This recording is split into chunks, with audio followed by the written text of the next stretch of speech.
Start. नमस्ते प्रणाम। और हम लोग एक्चुअली कल गाना छोड़ रहे हैं 7 बजे, 7:30 बजे, क्योंकि रंगबाज जिस गाने का नाम है। और मुझे लगा जो थोड़ा सा गड़बड़ हो गया है, वो बहुत पहले मैंने उस पोस्टर देखने के बाद मुझे लगा जो शायद कुछ गड़बड़ हो गया है, इसलिए मुझे छोड़ना पड़ रहा है। क्योंकि शूटिंग पहले किया था और लगातार चुनाव की वजह से मैं उस चीज को कर नहीं पा रहा था। तो आप लोग चिंता मत करिए। और हम सब भाई कल हम लोग एकदम एक्टिव हैं और हमेशा के लिए एक्टिव हैं। यहाँ से कोई, हाँ ठीक है, घर में परिवार में थोड़ी चीजें होती है, वो चीजें पूरी दुनिया को पता है।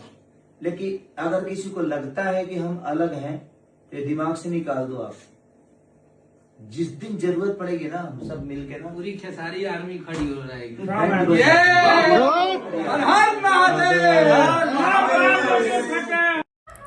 खेसारी लाल का गाना रिलीज हुआ, देखिए आप लोग पे खेसारी एंटरटेनमेंट पे देखिए, रिलीज किया गया।